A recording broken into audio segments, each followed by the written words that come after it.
Praise the lord. ಎಲ್ಲರಿಗೂ ವಾರವೆಲ್ಲ ದೇವರು ನಿಮ್ಮನ್ನು ನಡೆಸಿದ್ದಾರೆ ಎಂದು ನಾನು ನಂಬುತ್ತೇನೆ. ನಂಬಿಕೆಯ ದೇವರೇ ಅಲ್ಲವಾ? ಜೀವವುಳ್ಳ ದೇವರು, ನಮ್ಮನ್ನು ಸೃಷ್ಟಿ ಮಾಡಿದ ದೇವರು ಖಂಡಿತವಾಗಲೂ ಎಲ್ಲರನ್ನು ನಡೆಸಿದ್ದಾರೆ. ನಾನು ನಂಬ್ತೀನಿ, ನೀವೆಲ್ಲರೂ ನಂಬುವವರಾಗಿರಬೇಕು. ನಿಮ್ಮ ನಂಬಿಕೆ ದೇವರಿಗೆ ಸ್ತೋತ್ರ ಮಾಡಿರಿ. ಬನ್ನಿರಿ, ಈ ದಿನ ತೆಗೆದುಕೊಂಡಿರುವಂಥ ವಾಕ್ಯ ಯೆರೆಮೀಯ 23:1-4 ನಾವು ಧ್ಯಾನ ಮಾಡುವವರಾಗಿದ್ದೇವೆ. ದೇವರು ನಮ್ಮೊಟ್ಟಿಗೆ ಏನು ಮಾತಾಡ್ತಾ ಇದ್ದಾರೆ ಅಂದ್ಬಿಟ್ಟು ಪರಿಶುದ್ಧಾತ್ಮನ ಕರದಲ್ಲಿ ನಮ್ಮೆಲ್ಲರನ್ನು ಒಪ್ಪಿಸಿಕೊಟ್ಟು ಪರಿಶುದ್ಧಾತ್ಮ ನಮ್ಮನ್ನು ನಡೆಸಲಿ. ಬನ್ನಿರಿ, ಓದಿಕೊಳ್ಳೋಣ. 23:1-2-14 ಅರ್ಥ ಆಯ್ತಾ ದೇವರ ಮಕ್ಕಳೇ? ಇಸ್ರಾಯೇಲರ ದೇವರಾದ ಯೆಹೋವನು ತನ್ನ ಜನರೆಂಬ ಕುರಿಗಳನ್ನು ಮೇಯಿಸುವ ಕುರುಬರ ದ್ರೋಹವನ್ನು ಕಂಡು ಅವರನ್ನು ಕುರಿತು ಇತ್ತೆನ್ನುತ್ತಾನೆ. ಕುರುಬರು ಯಾವ ರೀತಿಯಲ್ಲಿ ತನ್ನ ಕುರಿಗಳನ್ನು ನಡೆಸ್ತಾ ಇದ್ದಾರಾ, ಯಾವ ದ್ರೋಹದಲ್ಲಿ ಅವರು ಮಾಡ್ತಾ ಇದ್ದಾರೆ ಅನ್ನುವುದೇ ಇಲ್ಲಿ ಯೆಹೋವಪ್ಪ ದೇವರು ನಮ್ಮೊಟ್ಟಿಗೆ ಮಾತಾಡ್ತಾ ಇದ್ದಾರೆ. ಅರ್ಥ ಆಯ್ತಾ ದೇವರ ಮಕ್ಕಳೇ? ನೀವು ನನ್ನ ಮಂದೆಯನ್ನು ಚದರಿಸಿ ಅಟ್ಟಿಬಿಟ್ಟಿದ್ದೀರಿ, ವಿಚಾರಿಸಲೇ ಇಲ್ಲ. ಅಲ್ಲಲ್ಲೇ ಕುರಿಗಳು ತಪ್ಪಿಸ್ಕೊಂಡು ಹೋಗ್ಬಿಟ್ಟಿದೆ, ಆದರೆ ವಿಚಾರಿಸ್ತಾ ಇಲ್ಲ. ಯಾರು? ಸಭೆಯ ಕುರುಬರು, ಸಭೆಯ ಕುರುಬರು, ನಾವು ಕುರಿಗಳು. ಅರ್ಥ ಆಯ್ತಾ ದೇವರ ಮಕ್ಕಳೇ? ಆಹಾ, ನಿಮ್ಮ ದುಷ್ಕೃತ್ಯಗಳ ನಿಮಿತ್ತ ನಾನು ನಿಮ್ಮನ್ನು ವಿಚಾರಿಸುವೆನು.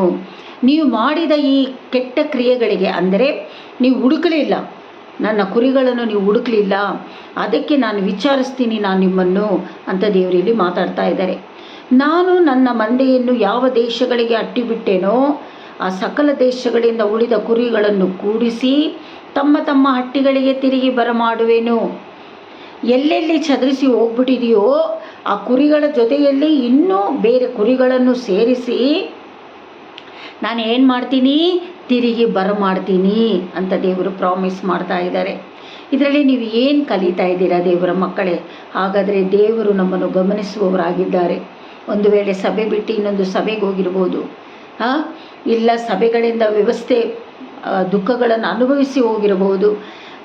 ಕುರುಬರು ನಮ್ಮನ್ನು ವಿಚಾರಿಸ್ತಾ ಇಲ್ಲ, ನಾವು ಚದರಿ ಬಿಟ್ಟಿದ್ದೀವಿ, ಕಳೆದೋಗ್ಬಿಟ್ಟಿದ್ದೀವಿ, ಅವರು ಕಾಣಲಿಲ್ಲ. ಆದರೆ ದೇವರು ಕಂಡರು.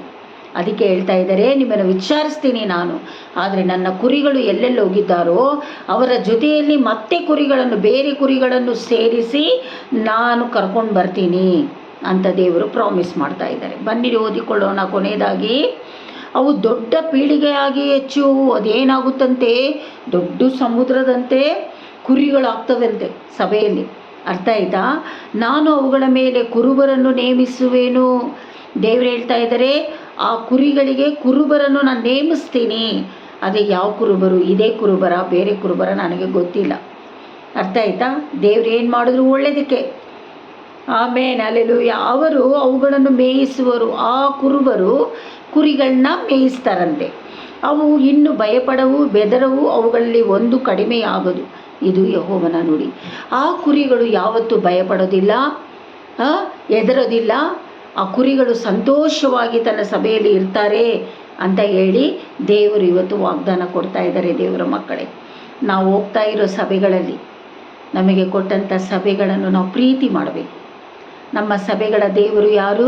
ಯೆಹೋವಪ್ಪ, ಯೇಸು ಸ್ವಾಮಿ, ಪರಿಶುದ್ಧಾತ್ಮನು ಕುರುಬರನ್ನು ನಮಗೆ ನೇಮಿಸಿ ಇಟ್ಟಿದ್ದಾರೆ. ಕುರುಬರಿಗೆ ನಾವು ಭಯಪಡೋದಲ್ಲ, ದೇವರ ವಾಕ್ಯಕ್ಕೆ ನಾವು ಭಯಪಟ್ಟು ನಡಿಬೇಕು. ದೇವರ ವಾಕ್ಯವನ್ನು ನಮಗೆ ಪ್ರೀಚ್ ಮಾಡಿ ಹೇಳ್ಕೊಡ್ತಾರೆ. ಇವಾಗ ನಾನು ಯಾವ ರೀತಿ ನಿಮ್ಮ ಹತ್ರ ಮಾತಾಡ್ತಾ ಇದ್ದೀನಿ, ಆ ರೀತಿ ಅವರು ನಮ್ಮೊಟ್ಟಿಗೆ ಪರಿಶುದ್ಧಾತ್ಮನ ಮೂಲಕವಾಗಿ ನಮ್ಮೊಟ್ಟಿಗೆ ಮಾತಾಡ್ತಾರೆ. ಅದನ್ನು ನಾವು ರಿಸೀವ್ ಮಾಡ್ಕೊಂಡು ಬಂದು ವಾರವೆಲ್ಲ ಅದನ್ನು ಇಟ್ಕೊಂಡು ನಾವು ಪ್ರಾರ್ಥನೆ ಮಾಡಬೇಕು, ಕರೆಕ್ಟಾಗಿ ನಡ್ಕೊಳ್ಬೇಕು. ನಾವು ಹೋಗುವಾಗ, ಬರುವಾಗ, ತಿನ್ನುವಾಗ, ನಿದ್ರೆ ಮಾಡುವಾಗ ಸದಾ ಕರ್ತನನ್ನು ಯೋಚನೆ ಮಾಡಬೇಕು. ಮಾಂಸದಲ್ಲಿರುವ ತಂದೆ ತಾಯಿಗಳು ಮಕ್ಕಳು ತನ್ನ ಜೊತೆಯಲ್ಲೇ ಇಟ್ಕೊಳ್ತಾರೆ. ಆದರೆ ಸೃಷ್ಟಿ ಮಾಡಿದ ದೇವನು ನಮ್ಮನ್ನು ಬಿಟ್ಟು ಪರಲೋಕದಲ್ಲಿ ಸುಮ್ಮನೆ ಕೂತಿದ್ದಾರ? ಇಲ್ಲ ದೇವರ ಮಕ್ಕಳೇ, ಆತನು ಒಳ್ಳೆಯವನು, ಆತನ ಕೃಪೆಯು ಶಾಶ್ವತವಾದದ್ದು. ಸದಾ ನಮ್ಮನ್ನು ಕಾಯುವ ದೇವನಾಗಿದ್ದಾನೆ. ಭಯಪಡುವುದೇ ಬೇಕಾಗಿಲ್ಲ. ಎಲ್ಲರೂ ಸಂತೋಷದಿಂದ ನಾವು ಆಲಯಕ್ಕೆ ಹೋಗೋಣ. God bless you.